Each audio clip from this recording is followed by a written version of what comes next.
මට පේනවා ඕන් පසුපස ඒ ඕන් විනාශ කරපු ඒ දරු කැලලේ ආපු අවස්ථා. ඒ චුතිසිත තමයි ගද්දබ්බ අවස්ථාවක සැරිසරන්නේ මේ විශ්වයේ. අවුරුදු 100,000 ගණන් ඒ මව් කුසක් හොයපු ගද්දබ්බයන් සමහර විට ඔබ මව් කුසේ පිළිසිඳ ගන්න ඇති. අපි ඉවත් කරපු කලලේ කොහොමද වැඩෙන්නේ? ඔව් කුසෙන් ඉවත් කරාට පස්සේ ඔවුන් වැඩෙනවා. ඒ වැඩෙන්නේ අමනුක්ෂ දුෂ්ට ආත්මයක් සමග. ඔවුන් තමයි පිසාච ආත්ම වලට බොහොම නෑකම් කියන්නේ. He wants to be born now.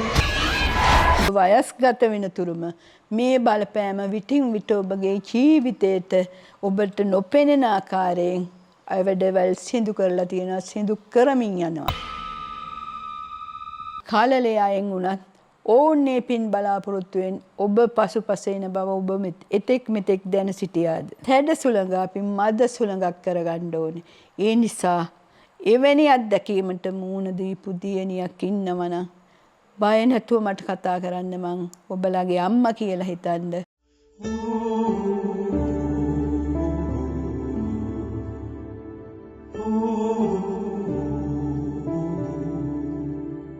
ආයිබෝවන්, සුබ දවසක් වේවා සියලු දෙනාටම. තෙරුවන් සරණයි. ඇත්තටම මං අද මේ කතා කරන කතාව වැඩියම වැදගත් වන්නේ කාන්තාවක් වූ ඔබට, දියණියක් වූ ඔබට, සහෝදරියක් වූ ඔබට, ඒ වගේම යුවතියක් වූ ඔබටයි.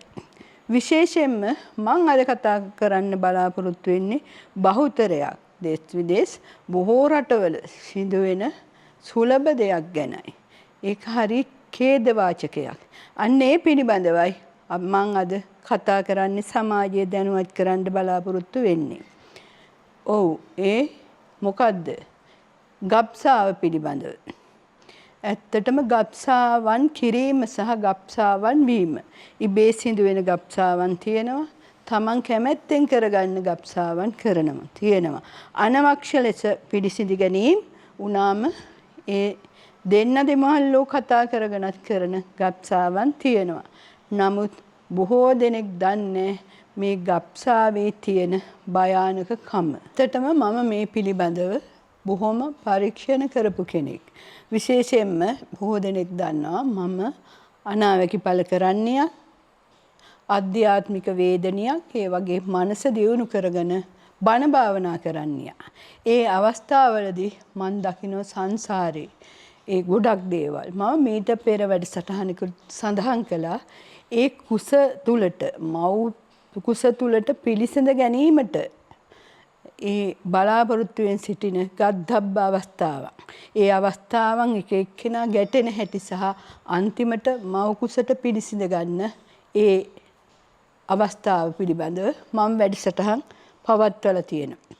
ඇත්තටම එවැනි ගබ්සාවකට මූණ දීපු දියණියන් දකින්නව ඇති, දන්නව ඇති විවාහක අයත් ඒ වගේ කටයුතු කාරණා කරනවා. තව දරුවෙක් ඉපදුනාම ඒ දරුවය එක්ක මේ දරුව හදා වඩා ගන්න අපහසුයි.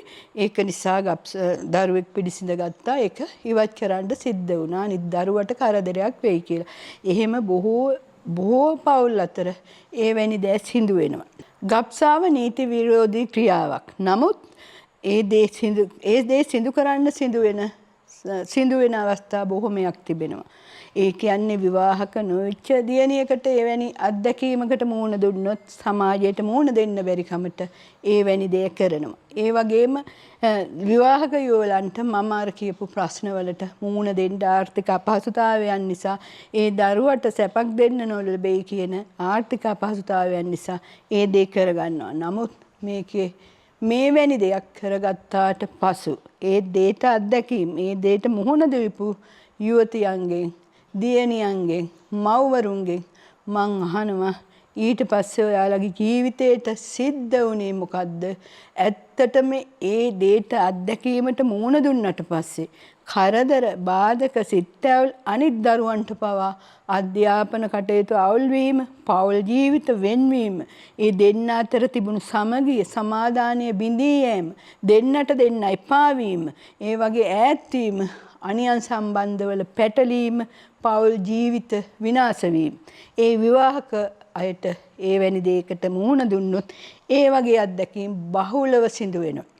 ඒ වගේම අර මං කතා කරපු ආකාරයෙන් සමාජයට මුහුණ දෙන්න බැරි යුවතියකට ඒ දේ සිදු වුණා නම් ඇත්තටම විවාහයටපත් වුණත් එසේ නොමැතිනම් විවාහ ජීවිතයේ අඩපණ වීම, විවාහයක් නොකිරීම, විවාහයක් සිදු වුණත් දරුවෙක් ලැබුණත් ඒ දරුවා මන්ද මානසික තත්ත්වයටපත් වීම, රෝගී දරුවෙක් ඉපදීම, ඔවුන්ට ජීවිතේ පුරාම ඒ දරුවා වෙනුවෙන් අප කැපවීම, හම්බ කරන සියලු සේසත වියදම් කිරීම, ඒ වගේ දේවල් සිද්ධ වෙනවා, සිද්ධ වෙලා තියෙනවා බොහෝ බහුලව. එවැනි අය මා හමුවට එන අවස්ථාවේ, එවැනි රෝගී දරුවන් මා වෙත ඉදිරිපත් කරන අවස්ථාවේදී මම මනසින් දකලා අහනවා මේ වගේ දෙයක් සිද්ධ වුණා නේද? තව දරුවෙක් පිළිසිඳගෙන ඒ දරුවා ගබ්සාවක් කිරීමට සිදු වුණා නේද කියලා. අනේ මෑණියෝ අපිට විවාහයට කලින් වුණා, විවාහයෙන් පස්සේ වුණා, මේ දරු දෙන්න අතරදී මේ දරුවා ඉපදිලා මාස 3ක් යද්දි මේ වගේ දෙයක් අපිට සිද්ධ වුණා. නමුත් අපිට ඒ අයින් කරන්න සිද්ධ වුණා කියලා. ඔව්. ඒ අත්දැකීමට මුහුණ දීපු ඔබලා වෙනුවෙන් මම මේ අද වැඩසටහන ඉදිරිපත් කරන්න බලාපොරොත්තු වෙන්නේ. දැන් ඔබ බලනවා ඇති අපි ගබ්සා කරපු ඒ කලලයෙන් හැදිච්ච දරුවෙක් හැදිච්ච නැති මාස 2-3ේදී සතියේදී ගබ්සා කරපු ඒ දරු කලලයෙන් කොහොමද මේ වැනි විපත්දායක තත්වයක් වෙන්නේ? මේ වැනි අපිට බලපෑම් ඇති වෙන්නේ. ඇත්තටම එහෙම පිරිස්සෙනකොට ඒ වගේ මූණ දැකපු ඒ වැනි අත්දැකීමට මූණ දැකපු කෙනෙක් වෙනකොට මට පේනවා ඕන් පසුපස ඒ ඕන් විනාශ කරපු ඒ දරු කලලේ ආපු අවස්ථා. ඒ ඕන් සතියේදී, මාස 2ේදී, මාස 3ේදී, මාස 4ේදී හෝ ගබ්සා කළා නම් ඒ ගබ්සාව ඒ වෙලාවේ ගබ්සා වුණත් ඒ කලලය හැදෙනවා, වැඩෙනවා. ඒ අවුරුදු ගාන ඕන් පසුපසම එනවා. ඒ එන්නේ ඔවුන්ගේ සංසාරගත කර්මයක් හේතු කොටගෙන. ඔව් ඇත්තටම ඔබ හිතනවා ඇති මේ අපි විනාශ කරේ මස් වැදැල්ලක්, කලලයක්. ඒ කොහොමද ඒ කලලේ අපි පසුපස එන්නේ කියලා ඔබ හිතනවා ඇති. ඇත්තටම මේ කතා කර ගංගා මෑණියන්ට පිස්සුද දන්නේ කියලාත් හිතනවා ඇති. ඇත්තටම ඒ මස් වැදැල්ලක් නෙවෙයි ඔබ පසුපස එන්නේ. ඒ යම් කිසි කෙනෙකුගේ චුතිසිතක් මරණයෙන් පසු ඒ චුතිසිත තමයි ගද්ධබ්බ අවස්ථාවක සැරිසරන්නේ මේ විශ්වයේ. අවුරුදු 100,000 ගණන් ඒ මව් කුසක් හොයපු ගද්ධබ්බයන් සමහර විට ඔබ මව් කුසේ පිළිසිඳ ගන්න ඇති. එවැනි ඔබ ප්‍රාර්ථනා කරපු එවැනි දරුවෙක් ඔබගේ කුසට ආවට පසු ඔබ විනාශ කරන්න ඇති. අන්නේ විනාශ වූ දරු කැලලය විනාශ වෙන්නේ තාමත් වේදනාවෙන්. ඒ වගේම වේදනාවකටපත් වෙලා තමයි ඒ කලලේ ඉවත් කරන්න සිදුවන්නේ. මොකද ඒ ගන්ධබ්බ අවස්ථාව පිළිසිඳගන්නේ ඒ මව් කුසේ කියන්නේ අවස්ථාවේ Tamanට නිවසක්, රැකවරණ දෙන ස්ථානය. හරියට ඒ විනාශ කිරීම සිදු කිරීමෙන් සිදුවන්නේ යම් කෙනෙක්, අපි හිතමු යම් කෙනෙක් ගෙදරකට එන්න හදන අවස්ථාවේදී ගහලා පන්නලා එලව ගන්නවා වගේ. අන්න ඒ වගේ තත්වයක් තමයි ඒ කුස සිටින දරු කලලය ඒ ආකාරයෙන් විනාශ කිරීමෙන් ඇතිවන්නේ. ඒකට අත්උදව් දෙන සියලු දෙනාට අපි හිතමු එන්නත් මාර්ගයකින් හෝ එසේ නැත්නම් යම්කිසි කෑමකින් බීමකින් හෝ ඒ විනාශ කරනවා නම් ඒට අත්උදව් දෙන්නා වූ සියලු දෙනාටම ඒ ප්‍රතිවිපාක යම් කාලයකදී ලැබෙනවා. ඒකට මූණ දෙන්න වෙනවා. ඒ වගේ අත්දැකීම් බහුලව මම ළඟට එන පිරිස් අතර මම දැකලා තියෙනවා. ඒ දැකලා මම ඔවුන්ට ඒ සඳහා ඒ පාප කර්මයෙන් මිදෙන්න මම උපදෙස් මාලාවන් දී තිබෙනවා. ඒ වෙලේ අත්දැකීමට මූණ දීපු පිරිස් මන් ළඟටම මම ඔවුන් හමුවේ කියනවා මේ වැනි දෙයක් ඔබලට සිදු වුණා නේද? මේ දරුවෝ දෙන්නෙක් නෙවෙයි ඉන්න ඕනේ. 3 දෙනෙක් නෙවෙයි ඉන්න ඕනේ. මේ දරුවන් අතර මෙන්න මේ වැනි දරුවෝ දෙදෙනෙකුගේ පරතරයක් ඇතුළත ගබ්සාවක් වුණා නේද? මේක කැමැත්තෙන් කරගත්ත දෙයක් නේද? එහෙම කියලා මං අහනවා ඉබේ ගබ්සාවක් වුණා නම් ඒ දේ මට පේනවා. කොහොමද මේ මට මේ දේ පේන්නේ? ඔව් සමහර අය කියන අනේ ඔව් මෑණියනි අපිට හම්බ වෙන්නේ හිටියේ පුතෙක් තමයි. අපිට හම්බ වෙන්නේ හිටියේ දුවෙක් තමයි. කොහොමද මෑණියෝ එක දන්නේ? මේක දන්නේ අපි දෙන්නයි වෛද්‍යවරයයි විතරක් කියලා. ඒ වගේ මවිත වෙන අවස්ථා අනන්ත අප්‍රමාණ තියෙනවා. ඇත්තට මේ දේ මම දකිනවා. ඒ නිසා තමයි මම මනස දියුණු කරගත්තා අධ්‍යාත්මික වේදනයක් කියන එක බය නැතුව කියන්නේ. ඒ කියන්නේ කලලය ඔබලා හිතුවට ඉවත් කරා කියලා. ඒ කලලය ඒ දසමාසයේ ඇවෑමෙන් අවුරුද්ද 2-3 ඒ කාල සීමාව වෙන තුරු ඔවුන්ගේ වයස් සීමාව වෙන තුරු ඔවුන් වැඩෙනවා. ඒ වැඩෙන්නේ ඔබලා සමග වෛරයෙන්. ඒක දැක ගන්න පුළුවන් හිත දියුණු කරගනිපු කෙනෙකුට පමණයි. අපි ඉවත් කරපු කලලේ කොහොමද වැඩෙන්නේ? ඔව් කුසෙන් ඉවත් කරාට පස්සේ ඔවුන් වැඩෙනවා. ඒ වැඩෙන්නේ අමනුක්ෂ දුෂ්ට ආත්මයක් සමග. ඔවුන් තමයි පිසාච ආත්මවලට බොහොම නෑකම් කියන්නේ. අන්නේ ආත්මයන් ඔබලගේ ජීවිත අපායක් කරලා ඇති. තමන් කරන කියන කටයුතු කරන අතපහු කරලා ඇති. ඒ වගේම රැකී ආරක්ෂාවල බාධක ඇති වෙන්නේ නැති. තිබ්බ යාන වාහන විකුණන්න, හිටපු ගෙවල් දොරවල් අහිමි වෙන්න, රැකී ආරක්ෂාවල් අහිමි වෙන්න කටයුතු කරන සිද්ධ වෙමින් ඇති. ඒ දේවල් සිද්ධ වෙච්ච අනන්ත අප්‍රමාණ මිනිස්සුયો මම මුණ ගැහිලා තියෙනවා. උන්ට පාපයෙන් නිදහස් වෙන්න මම කටයුතු කාරණා කරලා තියෙනවා. සමහර අයට මේ ගබ්සාවන් අමතක වෙන්න පුළුවන්. අපි හිතමු යුවතියකට ඒ වගේ දෙයක් සිද්ධ වුණා මේක අමතක කරනවා. අමතක වෙලත් ඇති. නමුත් ඒ අමතක කරපු අයට යම් කිසි අවස්ථාවලදී බය වීම, කුඩා දරුවන් හීනෙන් දැකීම, ඒ වගේම කවුරුන් හෝ පසුපස එන බව ඔබලට අනන්ත අප්‍රමාණ දැකලා ඇති, දැනෙන්න ඇති. ඒ වගේ තත්වයන් ඇති වෙන්න ඇති. ඒ වගේම ඕන් විවාහ වූාට පසු ඔවුන්ට දරු ගැබවල් පිහිටනවා. ඒ වගේම ගබ්සාවීන් සිදු වෙන්නේ නැති. එසේ නැත්නම් ඒ ඉපදිච්ච දරුවන් අදිමානසිකත්වයෙන් යුතුව වැඩෙනවා. කලහරකාරී දරුවන් අද සමාජයේ අනන්ත අප්‍රමාණ ඉන්නවා. ඒ වගේම පෙර ආත්ම භාවය කරපු අකුසල් කර්මයන්ුත් ඒවට බලපෑම් ඇති වෙනවා. ඒ සංසාරයේ හෝ එවැනි පාප කර්මයක් කරාම ඒ වගේම ඒ දරුවා පිළිසිඳගත් මොහොතේ සිට ඔබට සිහි වෙනවා, සිහි වියට එනවා මේ වගේ ගබ්සා අවස්ථාවක් මා සිදු කළා නේද? එතකොට ඇති වෙන්නා වූ තැතිගැම්ම, බයවීම හේතු කොටගෙන ඒ දරුවන්ගේ සමහර දරුවන්ගේ කන් ඇසීම, ඇස් පෙනීම, ඒ වගේම කතා කිරීමේ අපහසුතාවයන් නැති වෙනවා. අන්නේ ඒ ගබ්සාවේ තියෙන බලපෑම් වලින් කීපයක් තමයි මම ඔබ මේ දැනුවත් කිරීමට මේ වැඩසටහන මේ කරගෙන යන්නේ මේ මොහොතේ. සමහර විට ඔබගේ ජීවිත කාලයේදීම ඔබ වයස්ගත වෙන තුරුම මේ බලපෑම විටින් විට ඔබගේ ජීවිතයට ඔබට නොපෙනෙන ආකාරයෙන් වැඩවල් සිදු කරලා තියෙනවා, සිදු කරමින් යනවා. ඉතින් මේ සංසාරගත පවක්, මේ පවෙන් මේ ආත්මය අපි කරපු මේ පවෙන් අපි නිදහස් වෙන්නේ කොහොමද? අන්න ඒකට අත්වැරක් වෙන්නයි, ඒකට මම මනසින් දැකපු සත්‍ය නිවැරදි වූ පැහැදිලි වූ පිළිතුරක් දෙන්න තමයි මම මේ අද වැඩසටහන ඔබලා හමුවේ ගෙනහැර දක්වන්නේ. බොහෝ ජනතාව මන් සමග බෝධි පූජා පින්කම් කරනකොට, ඒ වගේ ඔවුන්ගේ ආශිර්වාද පූජා කරනකොට විශේෂයෙන්ම අහන දෙයක් තමයි, මෑණියේ ඇයි මේ වගේ පින් දෙන්නේ? ගබ්සා උනා වූ, ගබ්සා කළා වූ දරු කලලයන් පවා මේ පින් අනුමෝදන් වේවා කියලා. ඒ විදිහට පින් දෙන කෙනෙක් මං. ඇත්තටම මේ ගබ්සාවක් කියන්නේ ප්‍රාණයක්, ජීවයක්, අපේ දුවෙක් පුතෙක්. ඉතින් අපි කාලලේ අයෙන් උනත් ඕන්නේ පින් බලාපොරොත්තුවෙන් ඔබ පසුපස එන බව ඔබ එතෙක් මෙතෙක් දැන සිටියාද? මම දැන් මේ කියන්න යන්නේ මන් දන්න කියන යුවලකට සිද්ධ වෙච්ච දෙයක්.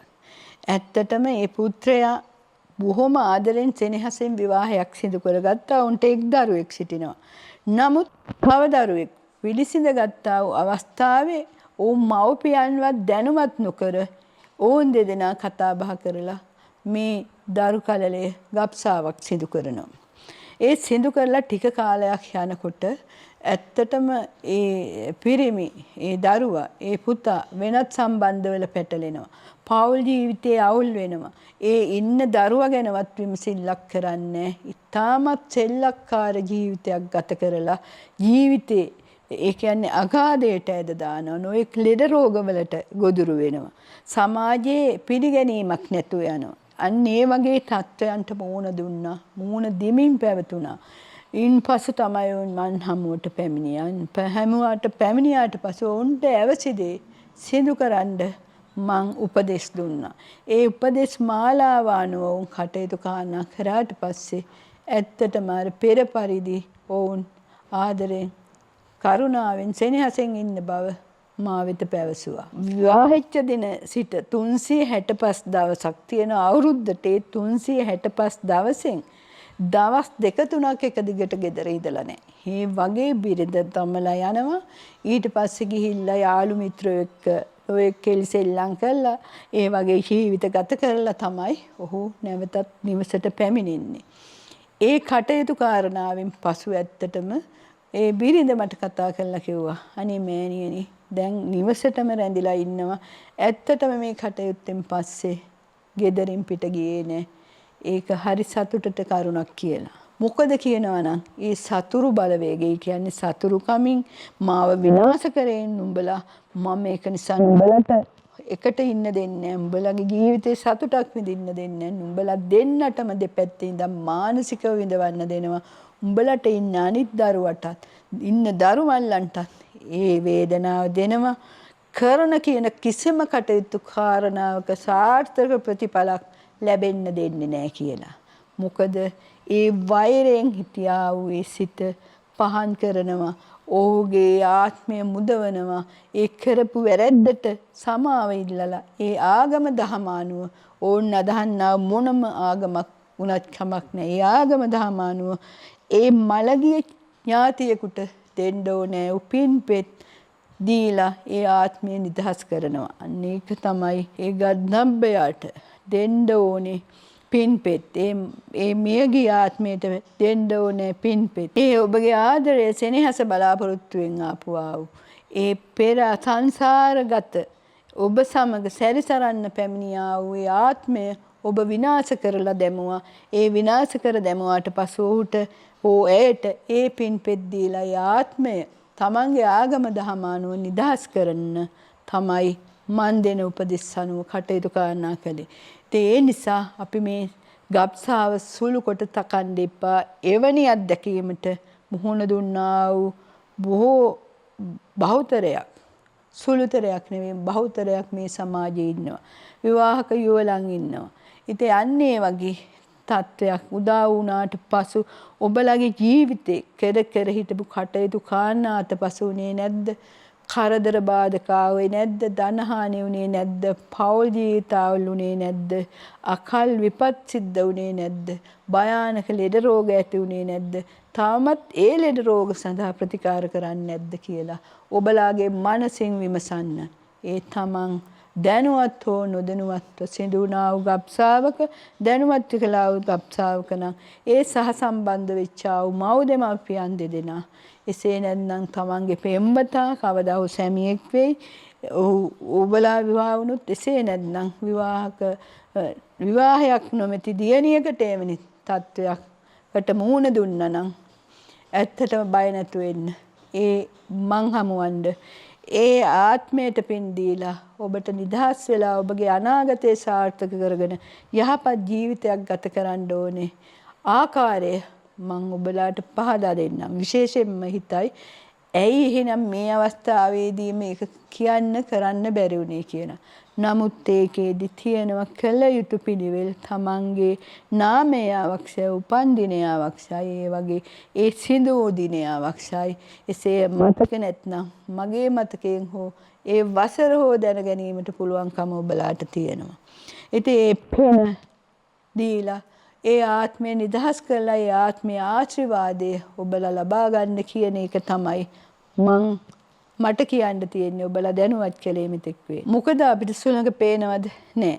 ඒ වගේ තමයි මේ නොපෙනෙන බලවේග. ඇත්තටම මේ නොපෙනෙන බලවේග අපිට දාඩිය දාලා තියෙන අවස්ථාවක සුළඟක් ඇඟට වැදුණොත් හරි සිසිලසක් දැනෙනවා, සහනයක් දැනෙනවා.